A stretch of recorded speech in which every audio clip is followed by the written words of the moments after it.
सत्य वचन, अमर वचन, जीवित वचन, दिव्य वचन, सत्य वचन, अमर वचन, जीवित वचन।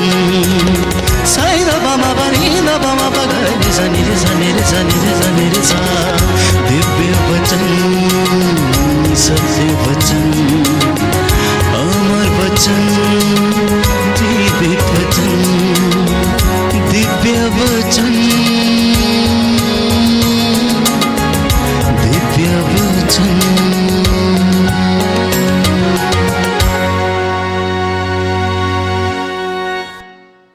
सबको जय यीशु की। प्रियजनों, प्रभु यीशु के सामर्थी नाम से मैं आप सभी का अभिवादन करता हूं। आज का वचन आपके जीवन में 100 गुना फल लाए, मैं इसके लिए मैं प्रार्थना करूंगा। पवित्र आत्मा आपके हृदयों को, आपके मन और आपकी आत्मा को खोले, आपके कानों को खोले, जिससे कि आप परमेश्वर का यह वचन स्वीकार करके अपने जीवन में उद्धार पाएं और मुक्ति पाएं।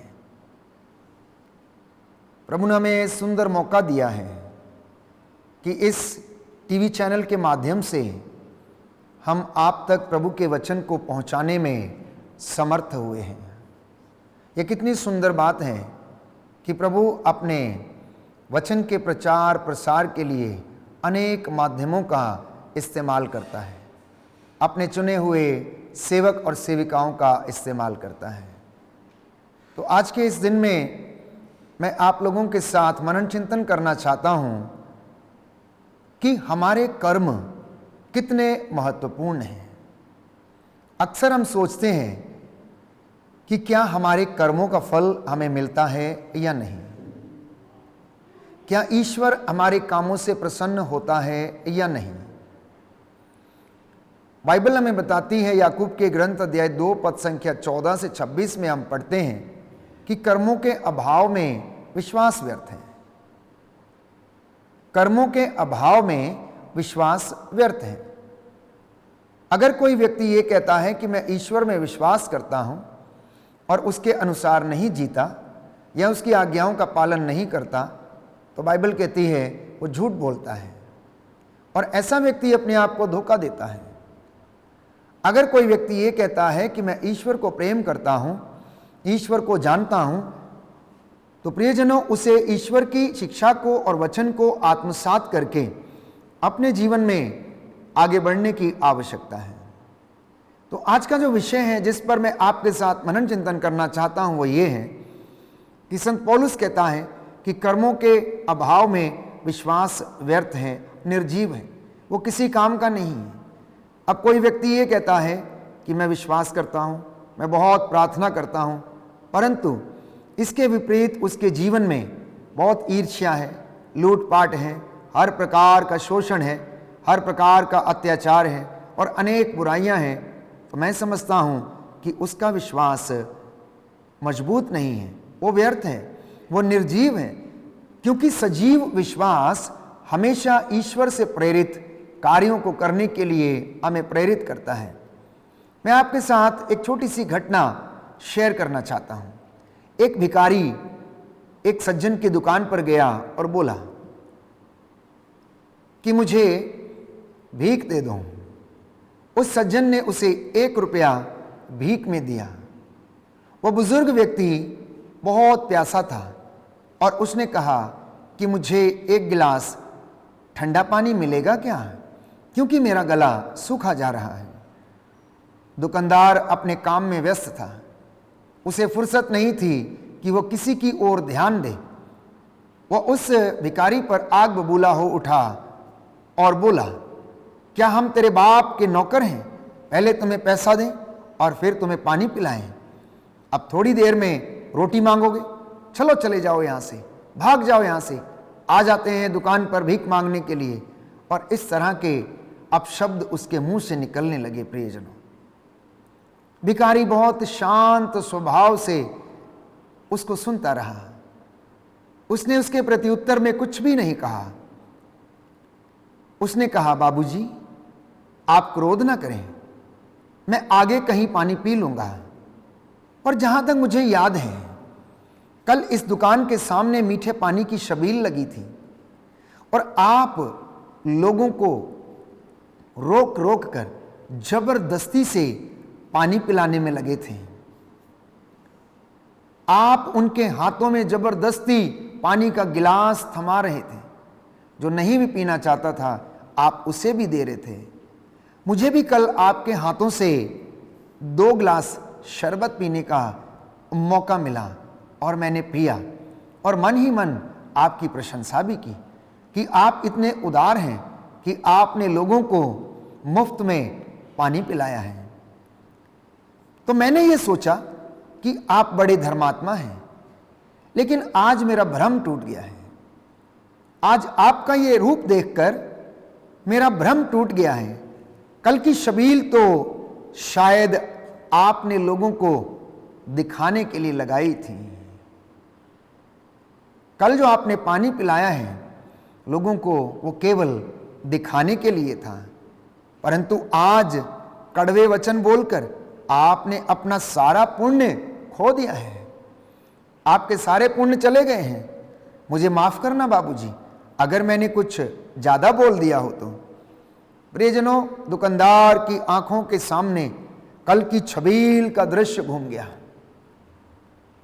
वो सोचने लगा कि कल शाम को जो छबील उसने लगाई थी, लोगों को शरबत पिला रहा था, दौड़ दौड़ कर गाड़ियों को रुका रुका कर, वो चलचित्र के भांति उसकी आंखों के सामने से पूरा का पूरा गुजरता रहा। भिखारी के 2 शब्दों ने उसके पूरे मन, आत्मा और शरीर को हिला के रख दिया। प्यारे भाइयों और बहनों, वो शर्म से पानी पानी हो गया। उसे अपनी गलती का एहसास हुआ और ग्लास में पानी भरकर उसने बाबा को दिया। बाबा ने कहा, बाबूजी मुझे आपसे कोई शिकायत नहीं है, मुझे आपसे कोई शिकायत नहीं है, परंतु अगर मानवता को आप अपने मन में नहीं बसा सकते तो 1-2 दिन किए हुए पुण्य के काम जो हैं वो व्यर्थ हैं। अगर आप उदारता को अपने मन में, अपने हृदय में, आत्मा में, जीवन में नहीं बसा सकते तो आपका 1 या 2 दिन का किया गया काम जो है वो व्यर्थ है। आपका पुण्य का काम जो है वो व्यर्थ है।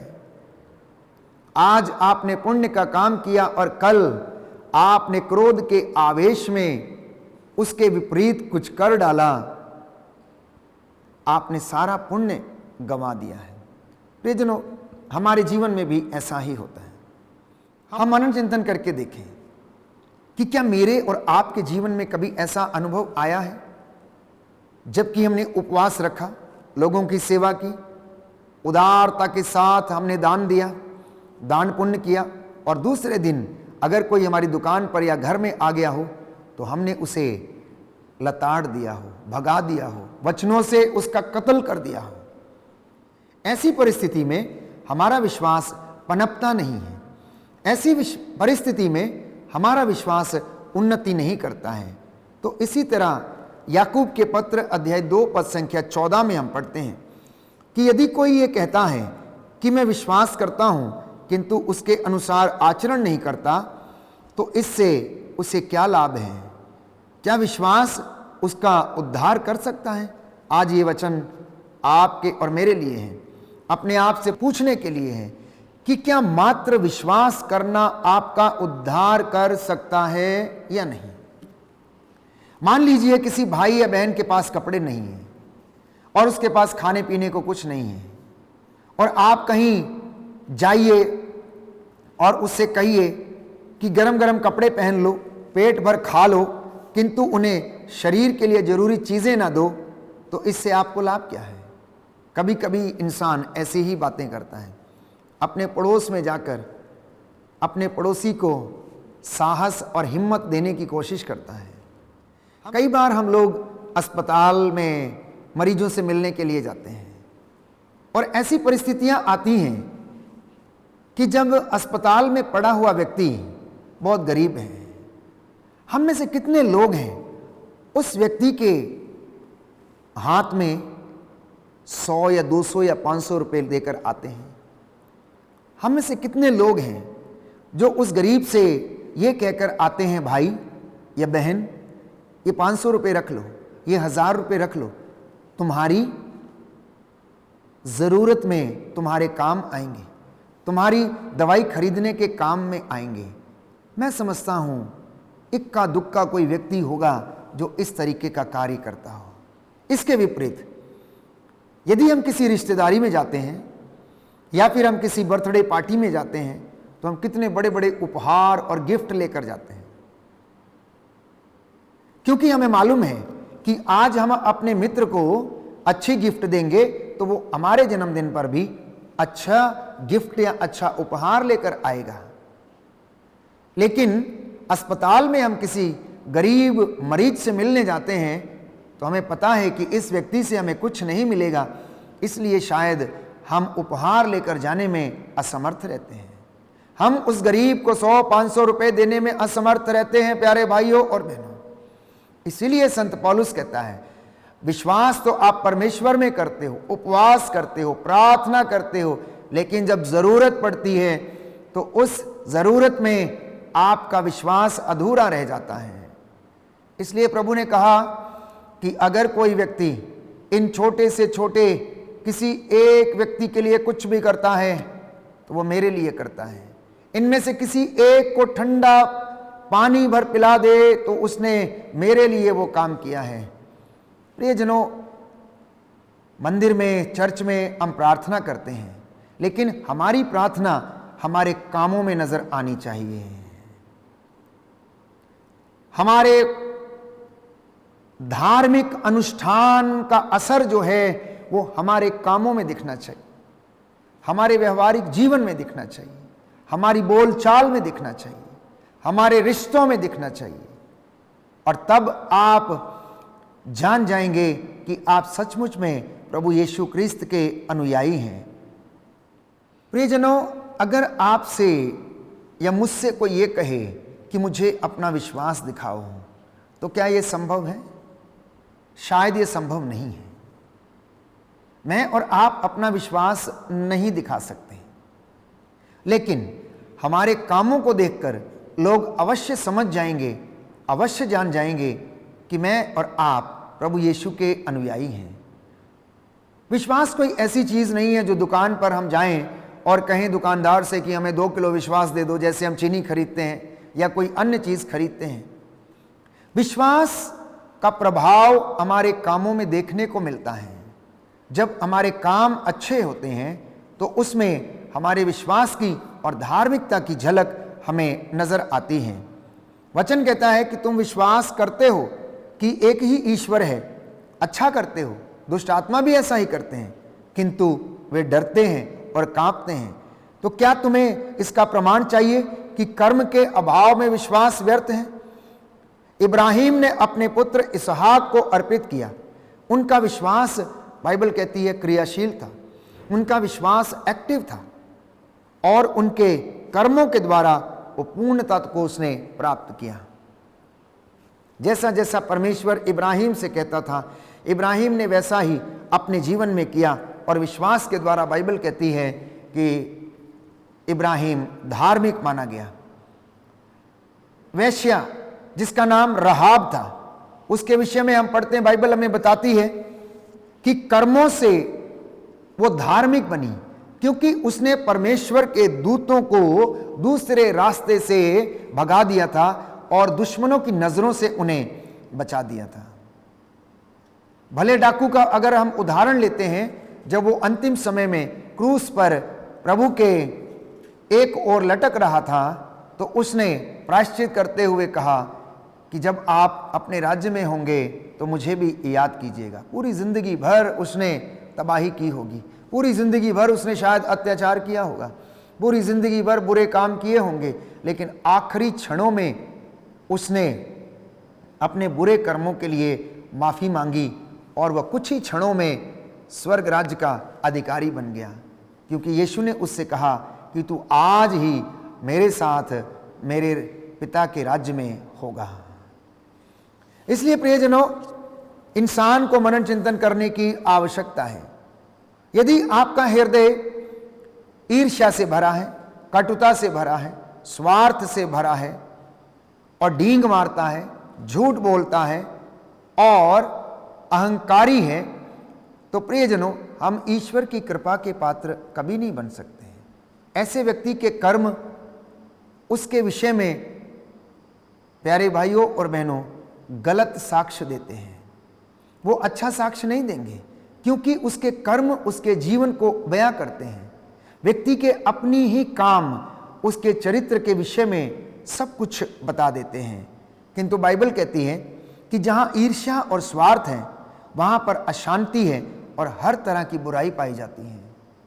जहां पर ईर्ष्या और स्वार्थ है, वहां पर अशांति है और हर तरीके की बुराई पाई जाती है। किंतु ऊपर से आई हुई प्रज्ञा पवित्र है और वो शांति प्रिय है, वो पक्षपातहीन है और निष्कपट भी है। अगर किसी को ऊपर से ज्ञान मिल गया हो, अगर कोई पवित्र आत्मा से प्रेरित हो गया हो, तो प्रियजनों, वो ईश्वर की उपस्थिति में रहकर विश्वासपूर्ण जीवन बिताता है और उसके जीवन में शांति बनी रहती है। याद रखिए प्रियजनों, आपका और मेरा भविष्य अनिश्चित है।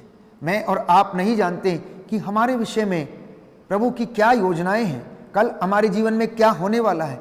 किसी का भाग्य वो नहीं जान सकता है, केवल ईश्वर हमारा भाग्य जानता है, क्योंकि उसे हमारे भाग्य पर अधिकार है, जीवन पर अधिकार है, मृत्यु पर अधिकार है, सृष्टि पर अधिकार है, समय पर अधिकार है। वो हमारे जीवन को पलट सकता है, वो हमारे भाग्य को पलट सकता है। इसलिए आप नहीं जानते कि आपका कल क्या होगा। आपका और मेरा जीवन कोहरे के समान है, कोहरे की उस बूंद के समान है जो सूरज का ताप लगते ही खत्म हो जाती है। ये जीवन का वो बुलबुला है जो पानी में उठता है, प्यारे भाइयों और बहनों, जो जरा सी तिनके से भी वो बुलबुला समाप्त हो जाता है। तो जो मनुष्य यह जानता है कि उसे क्या करना चाहिए किंतु नहीं करता, तो उसे पाप लगता है। जो व्यक्ति ये जानता है कि उसे क्या करना चाहिए और नहीं करता, तो उसे पाप लगता है। तो बाइबल कहती है कि ईश्वर घमंडियों का विरोध करता है, किंतु वह विनीतों पर और दीनहीनों पर दया करता है। इसलिए अपने कर्मों पर ध्यान दें, अपने कामों पर ध्यान दें। Take care of your actions, take care of your emotions. अपनी हर गतिविधि पर ध्यान दें और अपनी भावनाओं को अपने नियंत्रण में रखें। भावनाओं से संचालित ना हो। ये दिन बुरे हैं, बाइबल कहती है, संत पौलुस कहता है, आप वर्तमान समय का पूरा पूरा लाभ उठाएं, कर्म करते जाएं और परमेश्वर आपके कर्मों से प्रसन्न होकर आपको आशीष देगा। निस्वार्थ रूप से सेवा करते जाएं।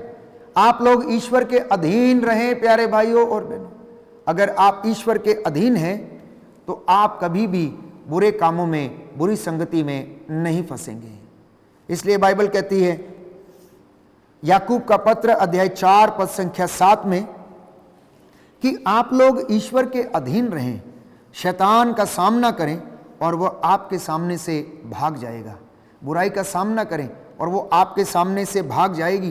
प्रभु के सामने दीनहीन बन जाएं प्यारे भाइयों और बहनों, क्योंकि प्रभु दया और अनुकंपा से परिपूर्ण है।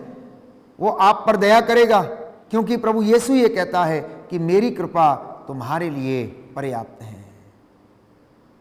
आज हम मनन चिंतन करें अपने कामों के विषय में, अपने कर्मों के विषय में, कि हमारे कर्म कैसे हैं, क्या हमारे काम पवित्र हैं, क्या हमारे कामों के द्वारा लोगों के जीवन में शांति आती है, क्या हमारे काम दूसरों को तसल्ली देते हैं, क्या हमारे काम लोगों को आशीष प्रदान करते हैं, क्या मेरे द्वारा लोगों का मार्गदर्शन हो पाता है या नहीं हो पाता है, क्या मेरी जुबान लोगों का जीवन संवारती है या उन्हें बिगाड़ती है।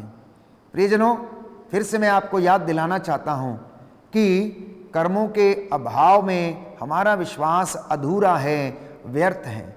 इसके अभाव में कोई भी ईश्वर के दर्शन नहीं कर सकता है। इसलिए यीशु ने बार बार कहा, पवित्रता की साधना करो।